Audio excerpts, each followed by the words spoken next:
Hey, Triple F fans, we are back and we are super excited to share with you what to do when you've got joint pains. What are tendons and what are ligaments and what happens when they start to cause us problems? Maybe we get a little bit older, maybe we have a little bit of mileage on our joints. Let's talk about how you actually can help yourself in your own home or in your own gym.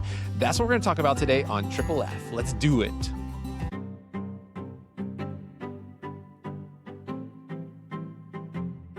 Triple F, alive and well. Ooh, I saw that thing go red when I went, sweet. Don't do that. Don't do that. What's up, fellas? We're back for another Triple F. Dude, I'm super excited to be back. It feels like it's been a while. It has been. Well, it took us time to go to vacation, come back, recover from vacation. Yeah. But we're back now and we're full speed ahead. And today we actually, I think, have a pretty good little fitness discussion. I think so. You talked about joints. You're going to talk about joints and joint pain. And I just got over knee replacement about 18 months ago. So I know all about joint pain. I had a lot of joint pain. Unfortunately, mine wasn't just ligaments. It was cartilage. Yeah, like I had none. So now I no longer have a meniscus. I no longer have an ACL. I think he may have saved the PCL. But when you get a knee replacement, you lose the MCL, you lose the ACL. And so PCL sits behind. Yeah, and those are both sacrificed. And so when I go out now, if I go out and have to play pickleball or anything, I can't do a lot of cutting side to side, and I can't do all that athletic stuff I used to do because it's all about stabilization of the knee. And last thing I want to do is throw my knee out of socket. So, but yeah, it feels the same, feels great. I had a really successable surgery. But how did you hurt your because you got an ACL? Yeah, MCL. It was just. Did your MCL? Did you have a no? That was fine. medial? No, I think. Well, the MCL. You mean a tear? Did I have a tear In your MCL? No. I don't think I had any tears. Okay, so that one's still there. It's really just osteoarthritis over the years, and the cushion, the meniscus, the cartilage. It's basically cartilage. It's all cartilage. I had no cartilage left in my left knee, and I think it's the fibula was grinding into the tibia. Or the tibia was grinding into the femur, I guess it is. Yeah. One of those lower bones in the leg was grinding into the femur. I just know the femur because I saw what the result was. That was pretty gruesome. So, but it's all good now. I've been on vacations. I've hiked. I've climbed stairs. I can do all that stuff now. So, and I'd recommend a knee replacement as long as you're active in your rehabilitation. You do a lot of working out and you really work it hard. If you get a knee replacement and don't do the rehab and don't do the recovery properly, it's not a good idea because your knee will freeze up and it won't move. But it'll lock up. Yeah, it'll lock up and scar tissue and muscle weakness because they drill. They cut through the whole quad. So it's a lot of quad repair when you do that. That's really what causes most of the pain and most of the weakness is they cut through the quad. And so you have to do a lot of quad strengthening exercises. I couldn't leg press 15 pounds with my left leg after surgery. So it took me a while, but part of the the recovery and part of the working out and the physical therapy was strengthening the quad. So that's really what you get with a knee replacement. But now today we're going to talk more about tendons and ligaments and things like that, I guess. Huh? Yeah. So don't fall asleep. Yeah. But speaking of repairing, we have kind of gone through as far as repairing our condition post sale of our clubs. We actually joined up at another gym, Sarah and I. It's official now, man. But you're still part of the Anytime Fitness family because you're his personal trainer there. Right? Yeah, I still have the shirt on. But we joined up another gym because we just wanted to be not gym owners, not trainers, just be in a different environment where no one really knows us. Although we get nearly every time we go into this other gym, we get people coming up to us like, hey, you're from Anytime Fitness, right? Those are past Anytime Fitness customers. Yeah, they defected. There's actually a trainer over there. There's two trainers over there that formerly used to be at our clubs. And then the other thing is that now, as of today, I no longer have any evening clients. Ooh, you got rid of all of them? Yeah. Oh. But you start early in the morning though, right? I started like 5 a.m. Yeah. But now just the weight off of my shoulders of not doing PT, like not going back to your place of work for a Mm, second time in a day. yeah. When you think about it like that, it is like once you leave, you're kind of okay. You can kind of relax and you move into whatever you're going to do for the rest of the day. Now I don't have to think about gearing back up, Yeah. getting back in the club and doing more sessions. You're kinda getting over the separation anxiety and all the separation Yes. problems, issues that you were having a little bit that we talked about on Yeah. one of Oh the yeah. previous podcasts, Yeah, so I think it's stabilizing for the summer. I mean, we still have some bumpy roads, but yeah. or bumpy spots, but for the most part, it's good. Well, that's good, man. Were you able to move them to earlier in the day, or you just Yeah, dropped them, or yeah. Actually, that's actually what we were able to do. But I did start with the discussion with them, saying, "Look, this is a situation. I want to be able to spend more time with my wife and my son, who's preparing to go on a mission. He's yeah, actually with the missionaries right now on like a mini mission, and I want to be able to see Rachel, who's at home at night. And so, because of that, just family, it was like I explained to them that I want to be able to continue to help you. I just need to make this change for the what's best of my family. right. And that was the goal when we sold the clubs, was to be able to have more time with the family. And so that was but luckily, most of them were able to move to the morning, Well, that's good. and so I'm able to keep working with them. I'm a morning workout person. I do not, man, once lunch hits, I am done for the day, I'm man. not I have to lunch. have it done before lunch, man. Yeah, I just got back from the new gym, Yeah, worked out legs. yeah. Speaking of legs, speaking I was of wondering why you limped in here a while ago. man, I was like a little hobbler because they have like 2 stories, Yeah, and, the weight area and everything is on the 2nd story, and, like, when you do legs and you're pretty wobbly afterwards, going down the stairs is not easy. You're looking for that rail to lean onto when you're walking down the stairs. So that was me. So I'm gonna be sore for a couple days. But speaking of being sore, we wanted to just briefly, this isn't gonna take very long because I just wanna address a couple things when it comes to tendons and ligaments, mhm. Very because important. They're very important things. yeah, very important. And the reason why I want to address it is because I get a lot of questions often about how do we deal with something called tendonitis? How do we, handle problems we might have in joints, our knees, shoulders, elbows, and so forth. But first of all, I think it's important for people to know the difference between what a tendon is and what a ligament is. Okay. Okay. Now, you were just mentioning about your knee issue and about the ACL, MCL, the PCL, all these different. The L stands for ligaments, Okay. right? So you're dealing with ligaments, and a ligament is a strand of fiber or material that connects bone to bone. All right. Yeah. So for you, it's connecting your upper part of your leg, your thigh, to your shin. That ACL, or the anterior, which is the front side, that cruciate ligament, and cruciate just means it crosses. That is the front side, that ligament that goes to the front, and then the PCL is the posterior, meaning the back. And then you've got the MCL, which is the medial. That's the one that's on the inside, and then you actually have an LCL, which is on the outside. That one doesn't really get hurt very often, Yeah. to be honest. The big one everybody always hears about with these athletes is ACL. ACL. I guess Yep. that's the stability because when I know when I got pictures back from my knee replacement, my knee was bent and you could see the ACL kind of connecting the femur down Yep. to the tibia.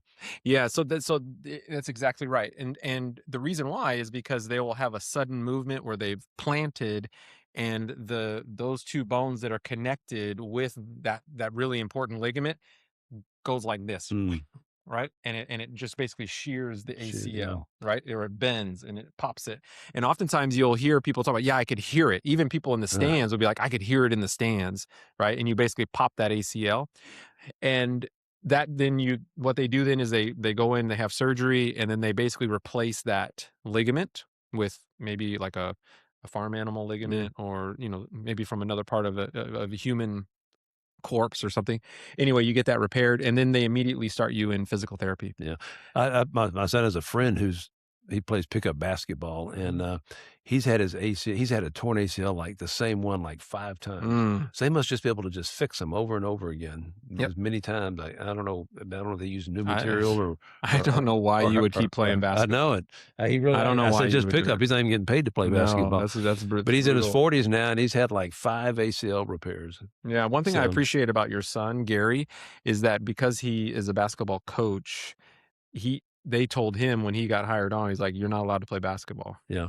Yeah. just to be able to keep you, because now once you get He over your tries. 40s, He tries. But yeah, once you get over 40, the risk reward for playing pickup basketball is not worth it. yeah, I gave it up years ago, man. Years ago. Yeah. Yeah. I rarely play, just because I don't want to injure me, because it's just, for all of you out there who are over your 40s, remember, you are an asset. You are a revenue generator. Don't do stupid stuff that can jeopardize that revenue generation. All right. Unless you're independently wealthy and you have a bunch of passive income and you can afford to be out of work or out of the ability to use your physical body. Okay, go play all the pickup basketball you want, Yeah. but I'm telling you that It's a long not worth it's it. a long recovery. It's like Yep. a year recovery or something from an Yep. ACL. It is for professional athletes. I can't imagine what it is for just a regular person, but Yeah, and then when you look at tendons, tendons is where you connect. It's a connective tissue from the bone to a muscle, and so probably the most popular um, tendon out there is the Achilles tendon, right? Mhm. And that's what attaches the ankle or the lower part of your foot to your calf muscle, and that also, when you shear an Achilles, you can hear that. So that's bone to muscle Bone to connection? muscle. Okay. Yep, the Alright. connective tissue between bone and muscle. And when that thing shears, you can hear that. And when that happens, oftentimes what happens, like either a bicep, like a tendon for your bicep, or an Achilles tendon, is that when it tears, the muscle doesn't have anything to connect to anymore. And so it actually rolls up. Like Mm. it just kind of rolls up the arm, or the calf rolls up your leg. You actually Yeah. feel the muscle Yeah, rolling up. so when they snap, I've heard them talk about it. When somebody snapped an Achilles, they feel it roll up their leg. That's the muscle. That's the That's muscle. not the tendon rolling up Well, your the leg. tendon's coming up with it, Oh, is it? Okay. wherever that tear is, because you've got, basically, you can think So of the it. tendon's tearing, not the muscle. No, the tendon is So tearing. you have the Yeah. muscle with a little piece of tendon on it and the bone still, and so they gotta connect that. Yeah, when you feel your I got you. Achilles, it's quite a big. I mean, it's Yeah, probably about that big it around, so it's is, pretty yeah. thick. I mean, because it has to have the ability to, jump basically propel you forward, and that's a pretty big Yeah. tendon, right? You've got also tendons like pec tears or that's typically more muscle, but you also have tendons, but also in your rotator cuff. This is Yeah. also an area where you have this kind of connective tissue.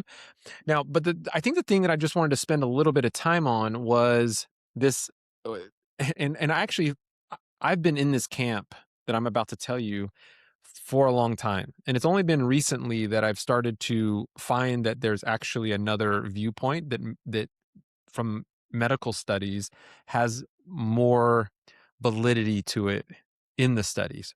So typically, what you will hear whenever someone starts to say, "Hey, I've got joint pains," like an elbow or something Mm. like that, is that typically you'll get the diagnosis that, "Hey, you have tendonitis."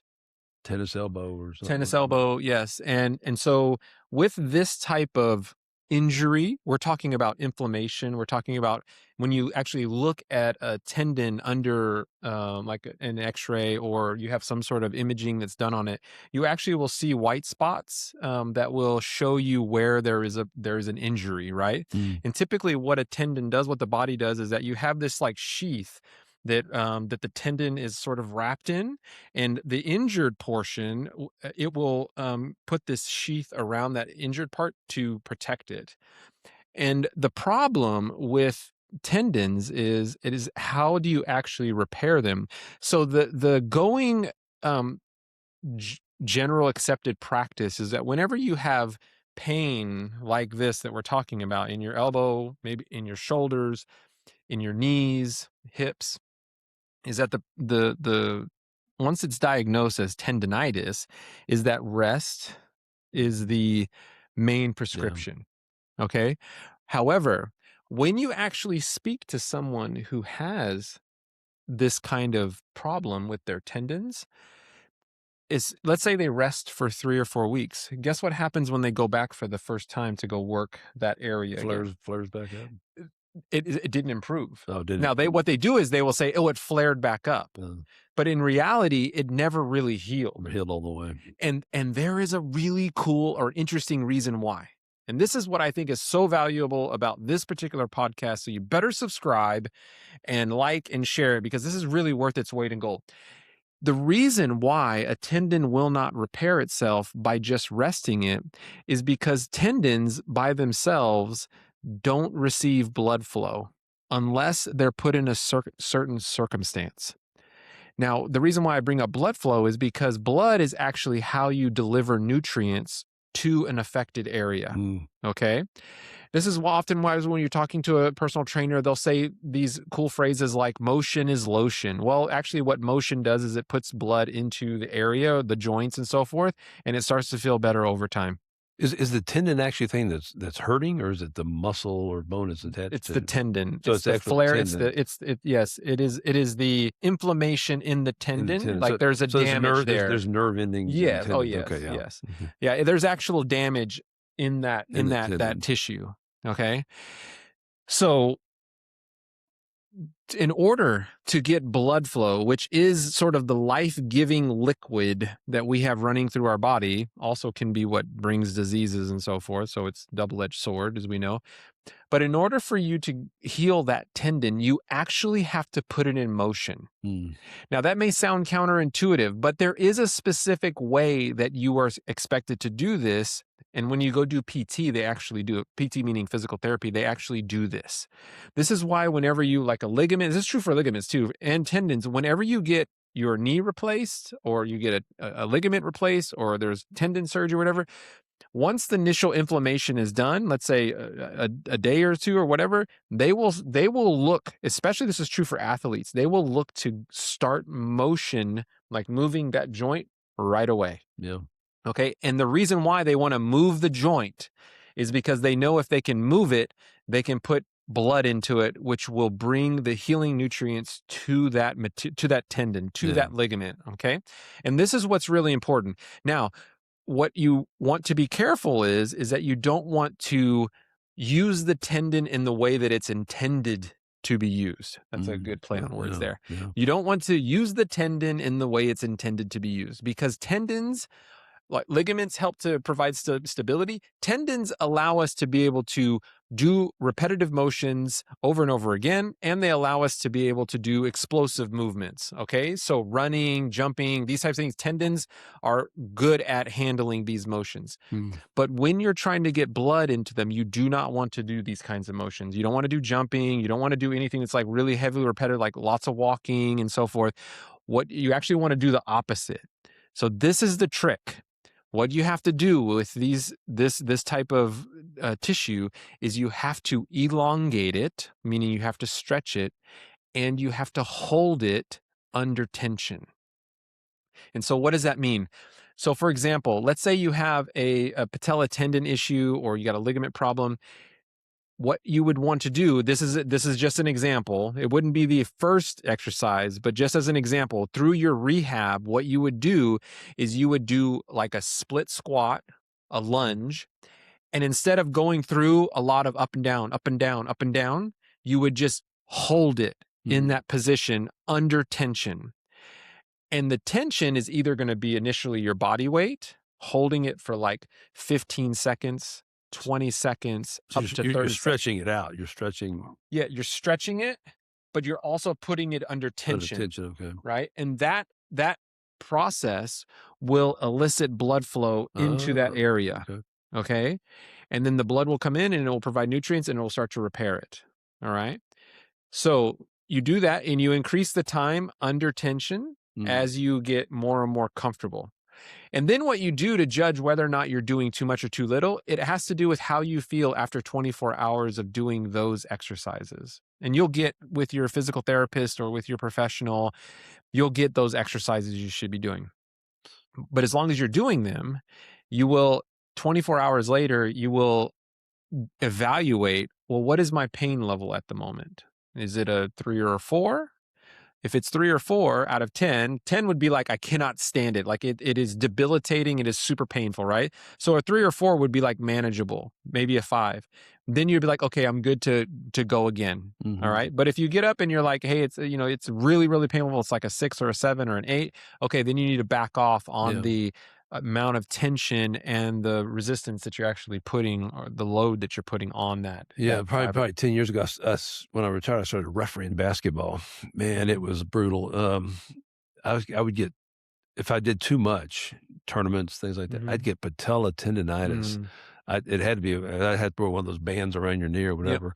But I mean, it was just horrible. And it would never go away until I stopped for a week or so, a week or two. And then with rest and ice and stuff like that, it actually, we get better. I wish I'd known the stretching thing. It would have helped me a little bit.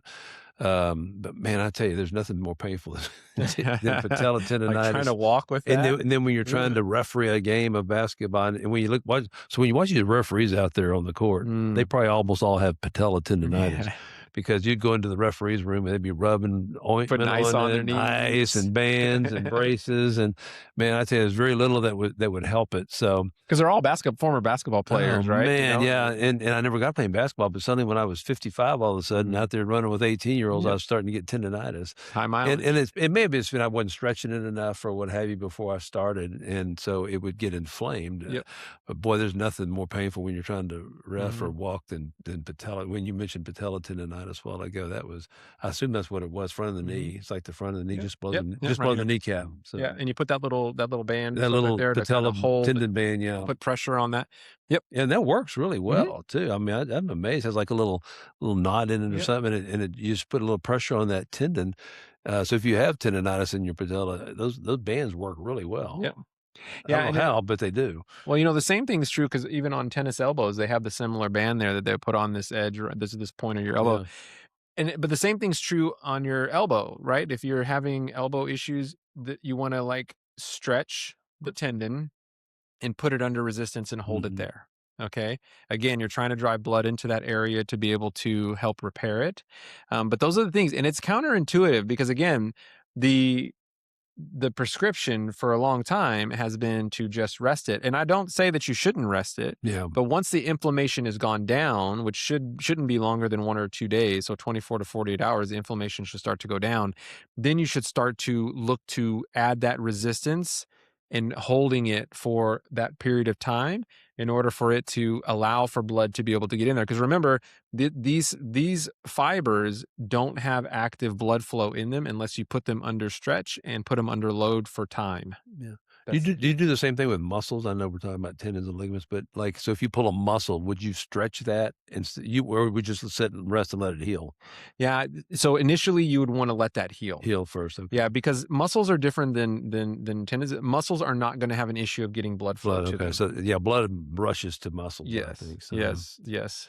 Yeah. But so you wouldn't try and stretch that out. Not if you have a tear. No, in that regard, you would want to just let the muscle take time and heal. And then once you feel like, again, it is properly healed after a week or two, then you can start to utilize it going through its normal range of motion. And that, of course, will bring more blood into it. And then you'll be able to judge based on that 1 out of 10 pain reading, whether or not you should continue with it or if you should back off again. And so in a related question, real quick, I know I'm on muscle again, but so when you lift, if you haven't lifted in a while and you lift pretty heavy weights, you get that soreness the next day or 2 days later usually. Is that something you should just is that part of your recovery, or should you try and stretch muscles after, soreness after lifting, like the day or two after lifting? Yeah. Okay. This is an interesting thing, and maybe we need to have a whole podcast on this. Yeah. So sorry, I didn't mean to get away from. No. It's good. It's a good one, and I think it's a great point. So a couple of things. So one, for all of you newbie lifters, the ones that are just getting out there and just working, and those of you that start, you are going to feel this soreness, and it's going to be really intense. Okay. That is important because that is the body explaining to you that, hey, there is damage here. There is repair work going on. It's a bit like this is under construction. Don't mess with us. We're working here. Okay. And so that is something you should pay attention to. As your body adapts to the movements, that soreness will become less and less. And then you're able to put more and more of a load on it. And you're able to continue through whatever progressive overload, hypertrophy, whatever you want to use. And then think about how you mix it up to be able to keep the body from getting too adapted to it. However, for your newbies, this is, I think, something really, really cool for you guys. When you start lifting, so let's say Jordan, he starts working out, lifting with you. He starts to see progression pretty quickly, right? He starts to get stronger within, a couple of months. He progresses pretty fast, which is different than like you and me. We've been lifting the same weights for as long as I can remember. You can't just keep getting heavy. You'd be lifting 500-pound dumbbells at some point. So, well, let me ask you, is it that the muscle is just growing faster in this new stage, or what is it do you think that's actually happening that's causing him to get stronger in such a short amount of time? A lot of it's probably maturity and age, but it's also working the muscle, I would think. I mean, so he is lifting the muscle. Yeah, He I is think lifting. you're like in the vicinity. So Yeah. really what happens when you start working out for the first time is you actually don't have the neural connections established to all the muscle fibers that are sitting on your frame. Okay. You have the connection there for the muscles that you actually need to do whatever work your body needs to do. So if you're Right. just sitting at a computer, a lot of those muscles just lay dormant. They don't actually really get used very much. You aren't asking him to do anything or Yeah. take on load or anything. And your body, as a specimen or whatever you want to call it, is fairly lazy. It's going to take the path of least resistance, and if it's not needing to use the muscle, it's just not going to use it. It'll atrophy, and it'll just sit there dormant until you actually need to use it. Once you start lifting, you start telling the body that, hey, I need to have more muscle fibers activated. And so what actually happens is you get the neural connections to those muscles, and then this is what elicits strength gains that happen so quickly in that first, let's say, 3 months to 6 months of a new lifter's journey in fitness. Yeah, it's kind of a new process. They've gone from lifting nothing, Coke cans or whatever. Now you're lifting weights, and so your body's adapting quickly to that. So. Yep. Yeah, and that kind of leads to the thing about then how fast does muscle grow? Well, it doesn't grow very fast. Yeah. I mean, it takes a long time. We've been lifting for decades. Yeah, I'm almost 17 years probably. So. Yeah, and if you just do the math, right? If you think about it, let's say you start at 20 years old and you lift for 50 years. You lift from 20 to 70 years old. And let's say you think you should be putting on 10 pounds of muscle mass every year, right? Mm-hmm. So if that were true, how heavy would you be as a human being if you lifted for 50 years and you put on 10 pounds of muscle every year? Yeah, it'd be pretty heavy. You would be gigantic. You would be a gigantic, right? And so it's just not physically possible for you to put on that kind of muscle consistently. So look, if you can put on, and then at some point you get to a weight that's just unsafe to even try. So yeah, and so you can't really stimulate. Your tendons don't grow as fast as they don't get as strong. And who needs to be that big? Right? Yeah, I mean, really, if you could put on, once you get to be, like let's say 10, 15 years of lifting. If you can put on half a pound of muscle in a year, or even a pound of muscle in a year, that is significant. Okay. Yeah. Anyway, we covered a lot there. We did. That's good. That's very good, man. Because I know a lot of people have aches and pains and tendons and ligament. A lot of times people will feel a pain. They'll feel something pull, and they'll think, is that a muscle? Is that a ligament? Is that a tendon? They really don't know. That may be something for another episode. Yeah, kind of to judge what it is. Figure out what it is, because if you'll get a back spasm, you'll pull something in your back, you'll think, man, I don't know if that was a muscle or was it did I slip a disc? A disc, a ligament, what was it? And the same thing happens in shoulders, and especially shoulders. When you lift, I start getting a pain in your shoulder. You don't know if that's the muscle or if that's the inflammation, or rotator cuff. What that is, rotator cuff. Yep. So anyway, that was good, man. Appreciate that. That was good information. Yep. Time under tension. So subscribe, comment, let us know if you've had any injuries that you had a hard time getting over, what you did to get over them. If you can. We need more comments. You're not allowed to watch any more of these videos unless you comment on them. So that's a requirement. I'll see you at your house. Like and comment, or we're going to send some big bodybuilder over to do something. So, well, thanks a lot, man. All right, and we will get out of here. All right, talk to you later. See you guys soon. Bye bye. That was good.